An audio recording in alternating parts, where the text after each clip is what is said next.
What's up, YouTube? It is 4 a.m. I cannot sleep. Welcome to another episode of Unboxing Time with Rainey. This is another Hearse Boys segment, and today we're going to be unboxing the Edge Joystick for the NES Classic. Now, I'm probably the only person on Earth that bought this. Obviously, I'm not the only person, but I'm probably the only person that saw this and was like, you know what? Yeah, I need a fight stick for all these 8-bit games that I'm playing. No, but I just thought it would like, I love fight sticks, I love arcade sticks, so anytime I see one, I kind of just impulsively buy it like I do with pretty much every fucking thing I own. Judging from the box here, I have a pretty good feeling about this. I feel like there was only, if you count every button on the D-pad, 8 buttons on the original controller, so like, how could you go wrong? A lot of these games were originally actual arcade games in an actual arcade machine, so I feel like for practicality's sake, this does make sense. I'm not really gonna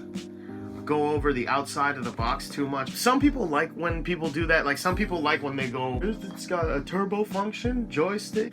I don't know. People like, well, me and people like me usually just skip past all that shit. So, without further ado, let's get this bad boy open. I always thought these were weird. They're called box cutters, but you use them to like cut open the tape on the box. But I guess tape cutter sounds kind of wimpy. All right.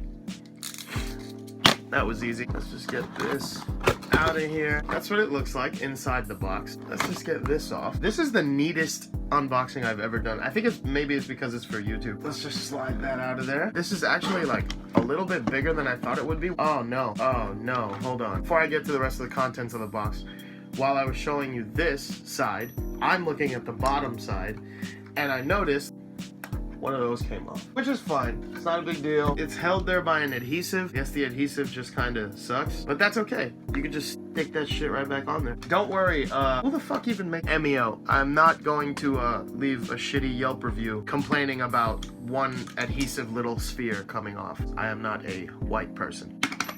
As far as like button response, yeah, I think everything like moves pretty well. Another thing that I actually enjoy about this stick is it comes with a replacement bat top. That's actually fucking amazing. I'll forgive the shitty adhesive. Never in my life have I ever purchased a fight stick, and I have purchased like 6 or 7 in my lifetime. Not once has a fight stick come with a replacement bat top. This alone made it worth it, just because like I can't stand ball tops. Kudos to you, EMiO or EMiO. I don't know how to pronounce it. This huge. Everyone should do this. Everyone, take notes. Learn from EMiO or EMiO. Do this, please. All right, so fight stick, bat top, and instruction manual that I'm not gonna fucking use because whoever does. This is actually another really cool thing that the EMiO NES Classic arcade stick brings. A cheat book. If you're my age or older, you remember these. You remember when like video games had passwords and like a cheat code like section like in the options menu. This is really fucking cool. Like including all this stuff, like this is dope. I also dig the fact that it comes with like an extender as to avoid like latency or whatever. So this is another cool thing.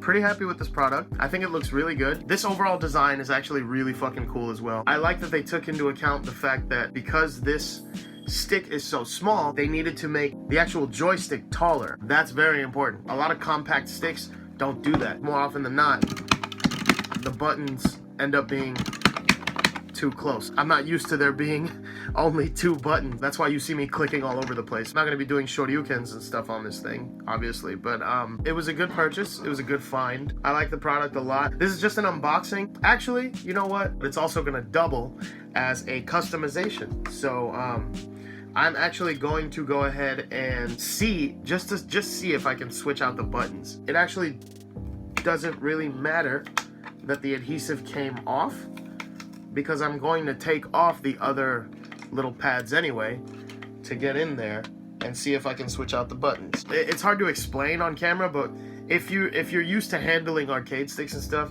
you know that that just doesn't sound very good. So I'm gonna see if my Sanwa or Seimitsu buttons actually fit. We're gonna get these little discs, these little sticky discs off of the bottom here. All right, so let's get that off.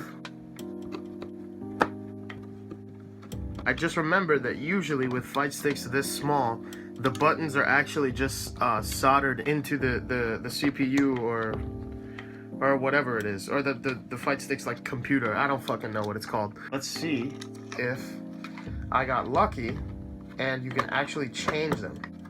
Oh, okay, so you can. So let's just see here. Let's see how this is gonna work, because I don't wanna fuck it up. So first of all, actually, since it came with its own replacement bat top, we're gonna do that first. So this is gonna kind of double as a tutorial for anyone who doesn't know how to change parts on their fight stick. This is really cool because it's mod friendly, as a 2-button fight stick can be. To change the ball and or bat top, you just get a screwdriver, a flathead screwdriver right in there, and you hold it there, and you literally, like, this part's really annoying, but you literally just, oh shit, wow, it actually came right off. You want to hold it there, and you push up, because, you know, they come up a little bit. I don't know if you could see that there. And you roll it right off, and it should come right off just like that. You grab your new piece and you just screw that right on. This part is very important. You have to make sure that you hold on to the bottom part with the flathead and screw that on nice and tight, because you don't want it to roll off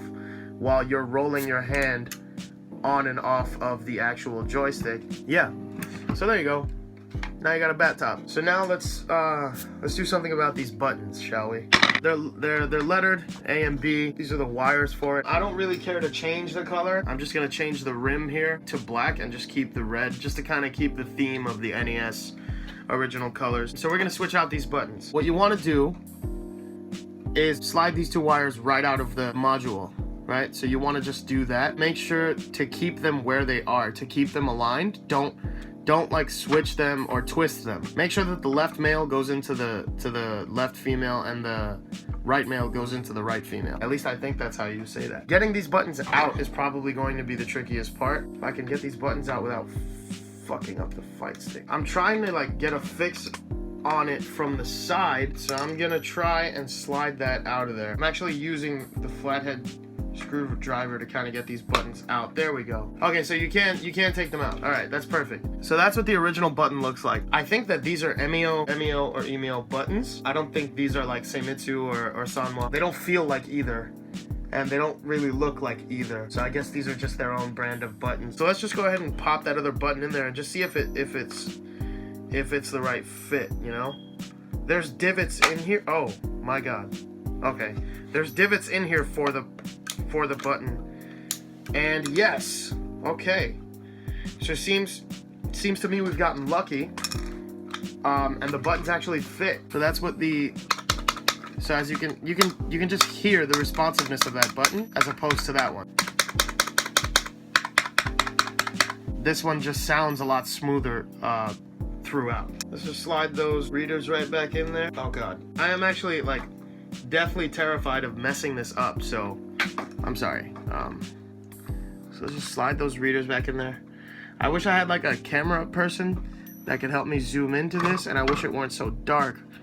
But you know, you do what you can. So just slide that right back in there. You should have your button. So you just do that again for the other button. Slide that out as best you can with any long, skinny, you know, any long, skinny tool. This button was actually a lot easier now that I've figured out how to do it. So like you get it in there, make sure not to damage the circuits or the circuit board or whatever. So you just get it out of there. It's another button. And you just slide the next button right in there. You should slide it in there until you hear the pop of these like kind of holders or divots or whatever they are. I don't know what anything is called, so bear with me. So you just want to push the button in there. There we go. Until it's nice and snug in there. So now I've got my 2 buttons, I've got my bat top. This is ready to go. The same thing again, you just connect the readers or the things. Listen, I don't know. So you just connect the shit, okay? You just put that shit back, and there it is.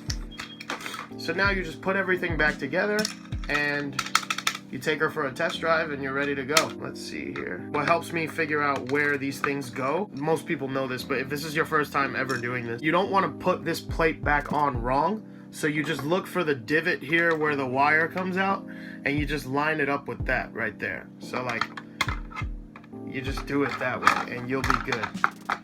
and you won't mess it up at all. Make sure it falls into place though. Don't try to force it if it doesn't work.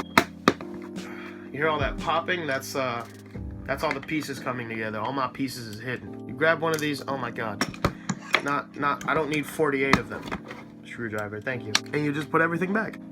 If you've never done this before, I suggest just kind of rolling them all in there and not tightening them yet until they're all in there. Just roll them all back in there. So you just make sure they're all in there, and then you just start rolling them back on. Then you start tightening them one by one. I'm still not over the fact that they included a bat top. That is huge for me. Like, that's amazing. So let's just kind of stick these back on as gracefully as I possibly can. Let's just kind of hope they stay there. Hopefully they kind of forgive me for ripping them off so mercilessly. So there you go.